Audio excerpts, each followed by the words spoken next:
This is the Book Legion Podcast, where we review thought-provoking books to give our Legionnaires the knowledge they need to dominate the next level of their life.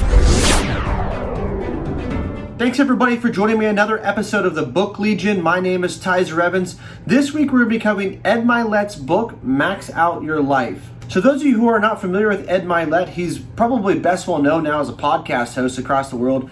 He's got a huge following of millions of fans. But if we go back to the origins of who Ed Mylett is, he's from Southern California. He was a guy who was obsessed with becoming a professional baseball player. Ended up playing college baseball to University of Pacifica up in the kind of Bay Area, a little south of the Bay Area. Was actually a great college athlete. Ended up having a terrible knee injury during college, which prevented him from going on to the next level. Got out of college, was kind of lost, didn't really know what he was going to do, ended up working for a boys' home, and that really helped to shape his life, which he talks about in the book, which I'm not going to cover, but it's definitely part of his journey. And then he ended up getting into the financial services through a recommendation, a friend of his dad's, who his dad, he talks very often about, was in AA. He had a drinking problem, which also is kind of part of Ed's story that you want to go back and listen to his podcast. He talks about a lot, but the book's more about how to max out performance. So he got into the financial services industry in his early 20s and just crushed it. Ed Mylett now is worth about $500 million, owns a personal jet. He's got $30 million home on the beach in Southern California. He's got another $20 million house or something, $25 million house out in Palm Desert. He used to have a $30 million home in Idaho on the lake. So the guy is extremely wealthy. He's done really well. He's one of my favorite human beings to watch and to listen to. I'm part of the Arte Syndicate that he runs with Andy Frisella. So I might be a bit biased on this book review, but I really want to cover this book because the book is only about 100 pages, 95 pages, and it's super impactful. So let's jump into my top 3 takeaways. So the first takeaway comes from chapter 2. So he talks about in chapter 2 that one of the things that separates elite performers from the mediocre average performers is they don't have to be motivated every day. Motivation is awesome. I'm someone who's constantly looking and seeking for motivation. But what I think he's really trying to talk about here is that elite performers are just driven.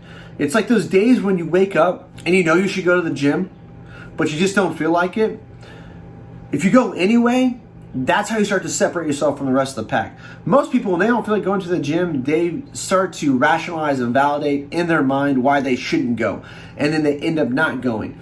Elite performers always rationalize and push themselves why they should go, end up and going to do the workout. So that's one of the first things he said. If you really want to start to separate yourself from the pack, motivation is great. What's going to separate you is going and working out, doing the work, even when you don't feel like it. The second thing he talks about in chapter 2, which I really appreciate, is having a great plan to the beginning of your day and the end of your day. And if you plan the beginning of your day and the end of your day and you stick to that plan, and you're able to control the middle of your day much better. Most people, what happens is they wake up and they immediately start reacting to life. They reach over, they grab their phone, they start reacting to negative bullshit, the news, their streams, comments people left them before, or DMs the people hit them before, or posts they don't agree with, right? So people start to react to their day as opposed to start to controlling your day. This is why I'm a huge firm believer of not checking your phone for the first hour. Get up, do a gratitude practice, have some mindfulness, go into prayer, go into meditation, have some quiet time, whatever works for you. Do some breathing exercises, maybe do some yoga, get some hydration. And Ed walks you through his morning routine and what he does. He talks about being still, hydrating, these types of things. But, if for me, the way I've been able to be a high performer in my life when it comes to sales is by very much having a very disciplined morning, and I always end my night with reading. So it just really resonated with me. So the second chapter I'm going to talk about is chapter 3, which is maxing out your mind. And so the first thing he really starts to talk about in this chapter that hit home with me is, what do you believe you're worth? So many of us don't realize that by the time we're 7 years old, we've already made up in our mind what we think that we're worth. So if you're in a job right now where you're making $60,000 a year, that's because you were probably programmed and conditioned around people in your environment when you were a small child that were making that type of money. And so you started to program in your mind, that's the type of money that you're worth. So what he starts to talk about is how do we reconstruct the mind to believe that we're worth more than we're achieving, and we're living right now. And one of the ways we do this is by listening to great podcasts, listening to reading books, listening to people like Ed, watching YouTube videos, going to webinars, doing seminars, joining things like Arte Syndicate, because your subconscious mind is always trying to prove you're right. And this is one of his other points in the chapter.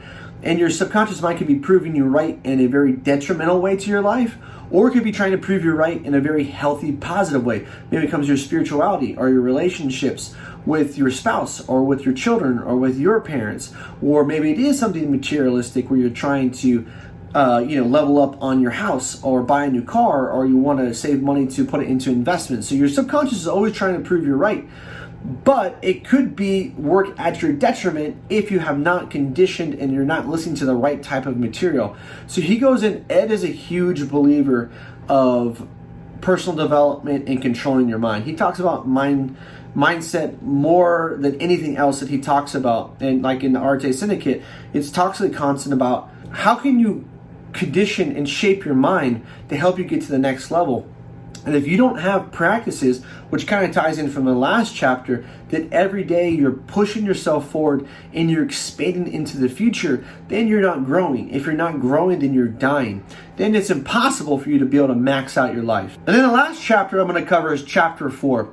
And chapter 4 really goes into how to max out your confidence. And for me, being in sales, people say, hey, what makes a great salesperson? The first thing I always say is having great self-confidence. And one of the best ways you can start to have this confidence as a part of your identity is to really understand who you surround yourself with. And it's very cliche, and I think I've even talked about it on another book review, that Jim Rohn had said a long time ago that you're like the 5 people you surround yourself with the most, right? So if you're hanging out with 5 losers, inevitably you will be the 6th.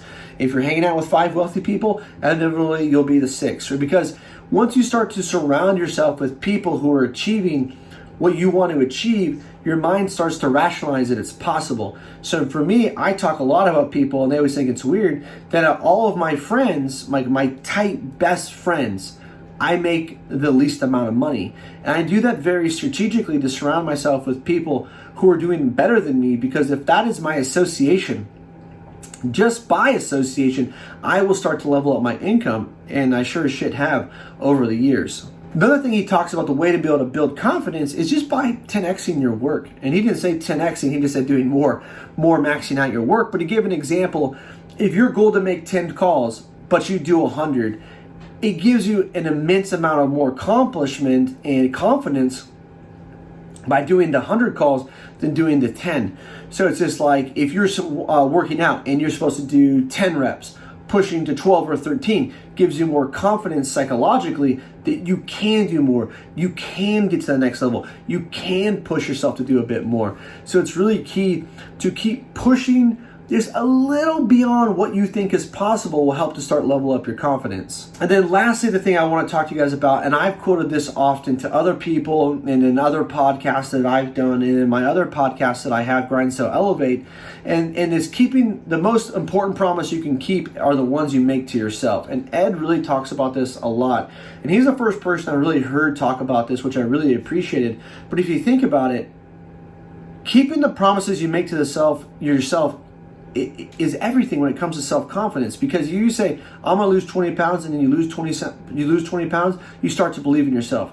If you say, I'm going to make $100,000 this year, and you make $100,000 this year, you start to believe in yourself. And all those things are small victories. Even you can do this on a way smaller scale than something like 20 pounds or making 6 figures. It might take you longer to get to. But just going back to the phone call example, today I'm going to make 100 calls. Make 100 calls. It's keeping a promise to yourself. It starts to show that when you set yourself forward on a mission or on a goal or on a target, and you keep that promise and you accomplish it, it gives you that little sense of a victory, a little sense of win. And when you do that over and over and over and over again, you start to believe more in yourself. You start to be confident about who you are and what you can accomplish. And this is what holds people back the most in life, is they're just not confident in their own ability. When they see a big lofty goal, or they have a dream, a vision of something they want to accomplish, being an entrepreneur, owning a boat, owning a second home, getting into real estate, starting a family, looking for the spouse of their dreams, the things that hold them back usually is their self-confidence. Just they look for all the reasons why it can happen and all the ways that they're going to fail, as opposed to looking back at all the wins they've had in their life. So really keeping track and following through on the promises you've made to yourself is of utmost importance. And that was a huge takeaway. Again, I've heard him talk about it a lot, and I was really happy he covered it in the book. So the book, again, it's 95 pages. I think it's like $10 you can buy on Amazon, the book. I'll post it in the show notes so you guys can go and purchase it. And he's going to be coming out with another book, so I recommend reading this now. If you guys haven't followed Ed Mylett's podcast, it's one of the best in the world. Honestly, it's second to none.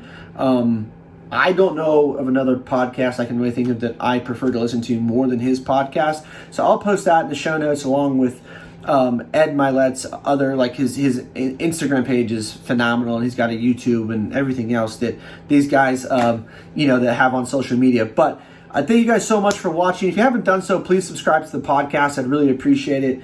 You're watching this on YouTube.